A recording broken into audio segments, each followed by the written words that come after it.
Hello दोस्तों, मैं हूं आपका दोस्त विजय और आज के इस नए वीडियो में आपका बहुत बहुत स्वागत करता हूं। जी हां दोस्तों, आप लोग की तैयारी ज़बरदस्त चल रही होगी और आप सफलता के लिए भरसक प्रयास भी कर रहे होंगे, प्रैक्टिस भी कर रहे होंगे। इसी सिलसिले में मैं आपके सामने लेके आया हूं एक बैलेंस शीट पर एक प्रैक्टिस सेट जो कि 20 सवालों का रहेगा। उम्मीद करता हूँ कि ये वीडियो भी आपके लिए बहुत मददगार होगा। अगर मेरे वीडियो आपको अच्छे लग रहे हों या मददगार आ रहे हों तो जी हाँ, कमेंट सेक्शन में उस ज़रूर लिख दीजिए ताकि मुझे नए वीडियो बनाने में उसका हौसला मिलता है, उत्साह मिलता है। जी हाँ दोस्तों, तो चलिए बढ़ते हैं। आज लाए हूँ बैलेंस शीट पर 20 सवाल। तो पहला सवाल है आपके स्क्रीन पर, इस प्रकार है। जी हाँ, पहला सवाल है कि which of the following is not a long term liability. निम्नलिखित में से कौन से जो आइटम्स हैं वो लॉन्ग टर्म लाइबिलिटी नहीं है। आपके ऑप्शन कुछ इस प्रकार हैं: term loan from banks, debenture, unsecured loan taken from friends and relative, term loan instalment payable within 12 month. जी हाँ दोस्तों, ये पूछा गया है निम्नलिखित में से कौन लॉन्ग टर्म लायबिलिटी नहीं है। तो ज़रूर आप कोई उत्तर पता है तो आप कमेंट सेक्शन में मेरे साथ खेल सकते हैं, आपकी अच्छी प्रैक्टिस हो जाएगी। और नहीं पता है तो मैं यहाँ आपको ज़रूर इसका सही उत्तर बताऊँगा। इसमें पूछा गया long term liability, term loan from bank ये लॉन्ग टर्म लाइबिलिटी ही है, डिवेंचर भी लॉन्ग टर्म लाइबिलिटी है, अनसिक्योर्ड भी लॉन्ग टर्म लाइबिलिटी है। यहाँ पर इसका सही उत्तर है term loan installment payable within 12 months. ये सही उत्तर है इसका D, term loan installment payable within 12 months. तो दोस्तों चलिए बढ़ते हैं। सवाल नंबर 2 आपके स्क्रीन पर कुछ इस प्रकार है: which of the following is not correct. निम्नलिखित में से कौन सा जो क्लासिफिकेशन है करेक्ट नहीं है। आपके ऑप्शन इस प्रकार हैं: prepaid expenses current asset, preliminary expenses intangible assets, outstanding expenses current liability, pre-operative expenses current liability। जी हाँ दोस्तों, इनमें से आपको मैचिंग करना है कि कौन गलत है और उसको टिक लगाना है। फटाफट देखिए, प्रीपेड एक्सपेंसेस, अगर आपने कोई खर्चा पहले कर लिया तो वो अभी करना नहीं है तो वो करंट एसेट हो जाता है क्योंकि कैश के रूप में आपके पास रहता है। प्रीलिमिनरी एक्सपेंसेस, कोई कंपनी फॉर्म खड़ी करने से पहले बहुत पहले जो खर्चा किया गया वो इंटेंजिबल एसेट्स होता है। जी हाँ, इंटेंजिबल एसेट होता है, उसका बैलेंस शीट में उस एक्सपेंसेस का जिक्र नहीं होता है, इंटेंजिबल एसेट्स के रूप में होता है। आउटस्टैंडिंग एक्सपेंसेस जो है करंट लायबिलिटी। जी हाँ, अभी आउटस्टैंडिंग एक्सपेंसेस है, अपने को किसी को देना है, वो करंट लायबिलिटी है। अब इसका सही उत्तर जो होगा वो डी होगा, डी सही उत्तर है क्योंकि प्री ऑपरेटिव एक्सपेंसेस ये भी इंटेंजिबल ये है, करंट लायबिलिटी नहीं है ये, क्योंकि अभी हमको देना नहीं है, ऑलरेडी खर्चा हो चुका है। तो ये आपका सही उत्तर है प्री ऑपरेटिव एक्सपेंसेस। जी हाँ दोस्तों, pre operative expenses intangible assets होता है, एक्चुअल में इंटेंजिबल एसेट होता है। तो ये आपका सही उत्तर है प्री ऑपरेटिव एक्सपेंसेस। ये वाला मैचिंग जो है गलत है, तो इसका आंसर होगा डी। चलिए बढ़ते हैं। सवाल नंबर 3 आपके स्क्रीन पर कुछ इस प्रकार है: which is the part of fix asset. निम्नलिखित में से कौन है फिक्स एसेट का पार्ट। आपके ऑप्शन कुछ इस प्रकार हैं: plot of land for a property development firm, एक प्रॉपर्टी डीलर है, डेवलप करता है, उसके लिए प्लॉट क्या है। सेकंड है machinery for a machinery supply firm, machine supply करने वाली कंपनी के लिए मशीनरी क्या है। And computer for a software development firm. And option है चौथा है vehicle for a dealer in vehicle. जी हाँ, आपको बताना है इनमें से देखकर कि इनमें से फिक्स एसेट का पार्ट कौन है। फिक्स एसेट, जी हाँ, फिक्स एसेट का पार्ट कौन है। आप अगर देख सकते हैं, समझ सकते हैं तो जल्दी फटाफट डिसीजन लीजिए इसका उत्तर क्या होगा, और नहीं होगा तो मैं बता दूंगा इसका उत्तर। जी हाँ, देखिए, फिक्स एसेट मतलब ऐसे एसेट्स होते हैं जो लॉन्ग टर्म यूजेस के लिए होते हैं और नॉट फॉर सेल होते हैं। तो यहाँ पर देखिए, प्लॉट जो है वो बेचने के लिए बना रहा है, मशीन जो है बेचने के लिए बना रहा है, और व्हीकल जो है डीलर बेचने के लिए बना रहा है। तो इसका सही उत्तर होगा computer for a software development firm. जी हाँ, सॉफ्टवेयर डेवलप करने वाला फर्म के लिए कंप्यूटर क्या होगा, फिक्स एसेट होगा। इसका उत्तर होगा सी। जी हाँ, जिन्होंने कर लिया उनको बहुत बहुत बधाई, और जो नहीं कर पाए वो समझ गए इस बात को, इसका फंडा समझ गए, इसलिए उनको भी बहुत बहुत शुभकामनाएं। चलिए बढ़ते हैं। सवाल नंबर 3 आपके स्क्रीन पर कुछ इस प्रकार है। सवाल नंबर 3 है व्हाट इज़ टेंजिबल नेटवर्थ। जी हाँ, यहाँ सीधा सा सवाल पूछा है, टेंजिबल नेटवर्थ का मतलब क्या है, उसका फॉर्मूला क्या है। आपके ऑप्शन कुछ इस प्रकार हैं: capital minus intangible assets, reserve minus intangible assets, C capital plus reserve minus intangible assets, long term liability minus intangible asset. जी हाँ, बहुत सरल सा सवाल है, अगर आप इसको पढ़े होंगे तो आपको इसको फार्मूला पता होगा। कि लाइबिलिटी साइड में 3 कॉलम होते हैं, एक होता है नेटवर्थ होता है और long term liability and current liability. तो जब नेटवर्थ पढ़ते हैं तो उसमें टेंजिबल नेटवर्थ कैसे निकालते हैं आपको इसका फार्मूला पता होगा। अगर पता है तो आप मेरे साथ कमेंट सेक्शन में खेल लीजिए, नहीं तो मैं आपको बता दूं इसका सही उत्तर होगा टेंजिबल नेटवर्थ का मतलब होता है capital plus reserve minus intangible asset. तो इसका उत्तर होगा सी। जी हाँ, capital plus reserve minus intangible assets. जी हाँ, उम्मीद करता हूँ कि आप लोग सीख रहे होंगे इस वीडियो के माध्यम से। इसकी स्पीड वीडियो की थोड़ी ज़्यादा रहती है क्योंकि आपको एग्ज़ाम में भी समय भी तो कम मिलता है इन सवालों को करने के लिए, तो इसीलिए स्पीड बनाने के लिए मैं इसी स्पीड से चलता हूँ। चलिए बढ़ते हैं। सवाल नंबर 5 आपके स्क्रीन पर कुछ इस प्रकार है। Quick assets means, quick assets का मतलब क्या है? क्विक एसेट किसे बोलते हैं? एक होता है करंट एसेट और दूसरा होता है क्विक एसेट। तो क्विक एसेट का मतलब क्या? ऑप्शन कुछ इस प्रकार है। Current asset minus stocks minus prepaid expenses. Option B है current assets plus stock plus prepaid expenses. Current assets minus cash in hand. Current assets minus bank balance. जी हाँ, बहुत सरल सा छोटा सा सवाल है और क्लर्क टू ऑफिसर में जो साथी भाग ले रहे हैं उनके लिए काफ़ी मददगार हो सकता है ये सवाल। क्विक एसेट्स किसे कहते हैं? अगर आपको इसका उत्तर पता है तो आप मेरे साथ कमेंट सेक्शन में खेल दीजिए, इसका उत्तर लिख दीजिए। और नहीं पता है तो मैं बता दूं, क्विक एसेट्स मतलब करंट एसेट में से अगर स्टॉक को निकाल देते हैं और प्रीपेड एक्सपेंसेस को निकाल देते हैं तो वो हो जाता है क्विक एसेट। तो इसका सही उत्तर होगा current asset minus stock minus prepaid expenses. जी हाँ, इसका ए सही उत्तर होगा।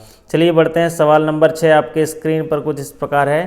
What is net working capital? What is net working capital? Networking capital क्या है? ये भी बहुत सरल सा सवाल है। नेटवर्किंग कैपिटल क्या है या नेटवर्किंग कैपिटल गैप जिसको बोलते हैं वो क्या है? इसका ऑप्शन है current asset plus current liability. Option B current asset minus current liabilities.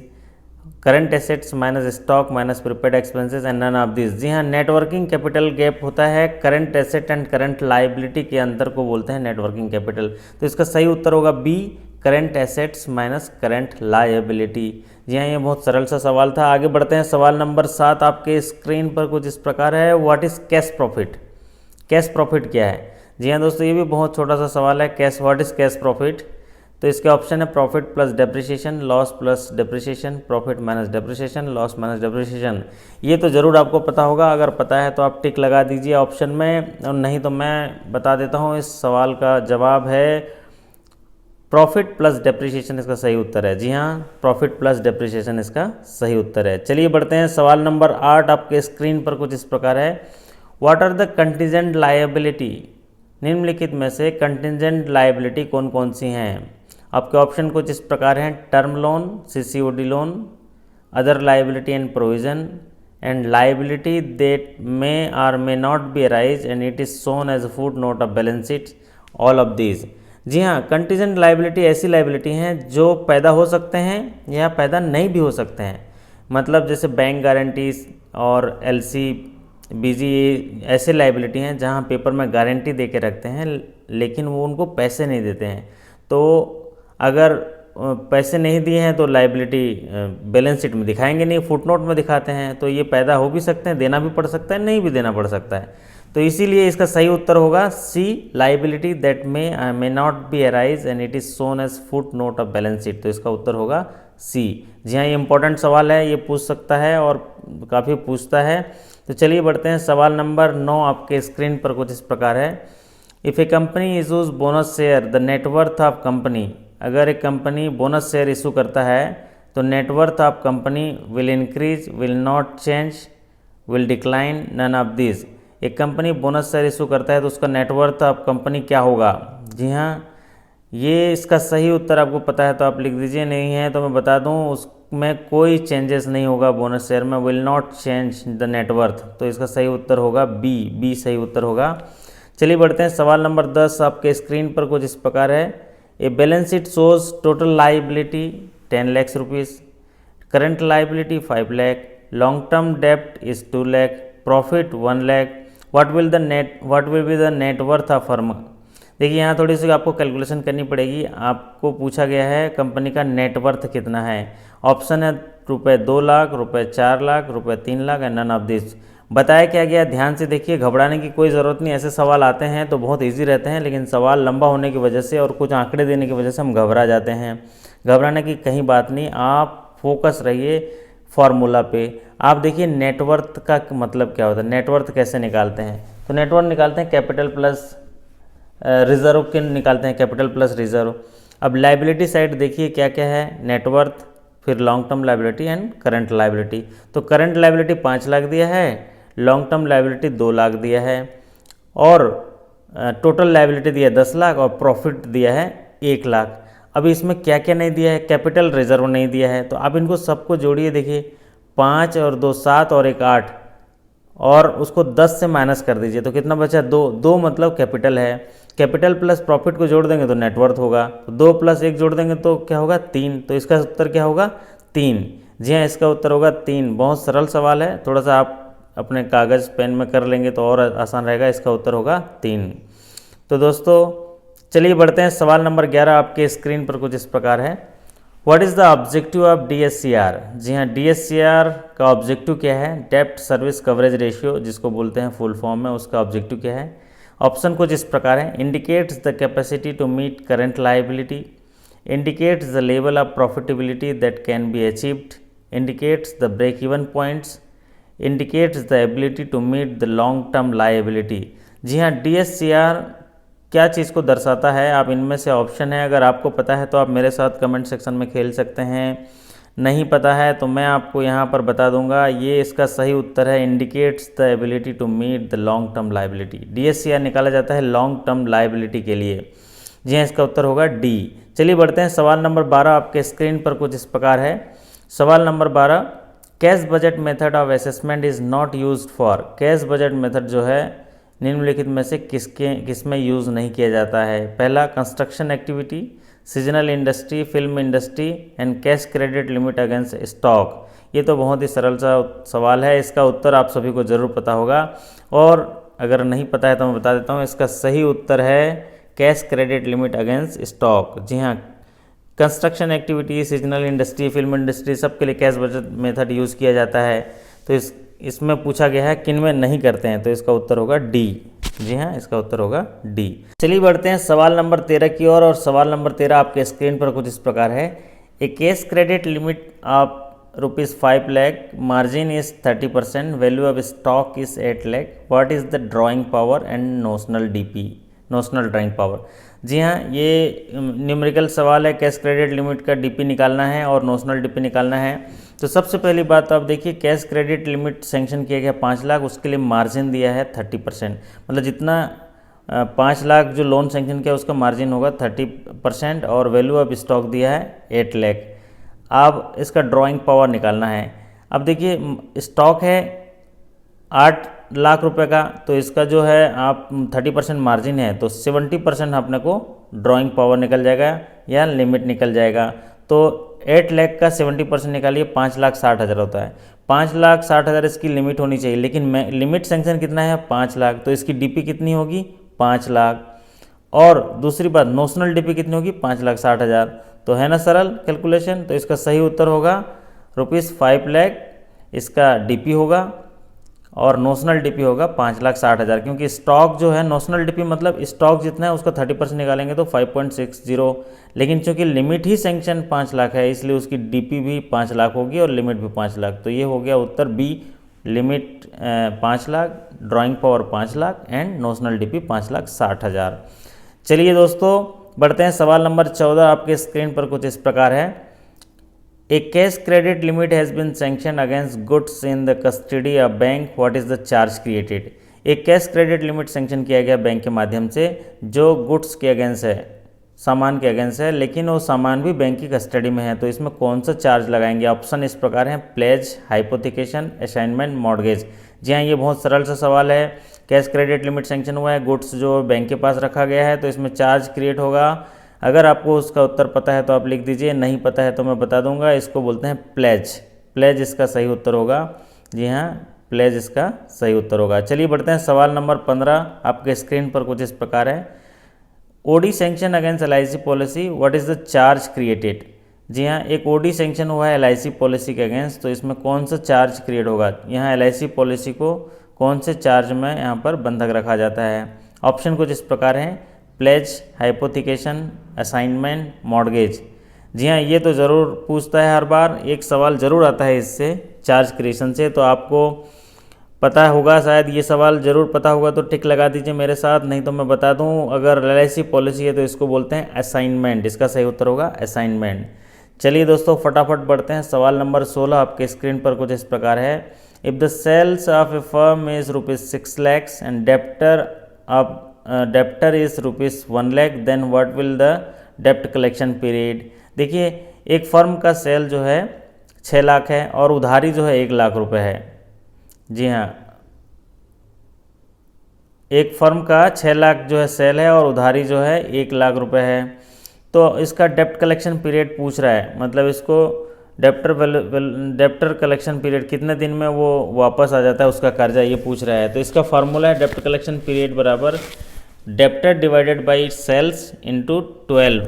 तो डेप्टर कितना, 1 डिवाइडेड बाई सेल कितना, 6 इंटू 12, तो कितना होगा ये 6 दूनी 12, 2 महीना। इसका कलेक्शन पीरियड होगा 2 महीना, 1 month, 2 month, 3 month, 4 month। इसका सही उत्तर होगा 2 महीना।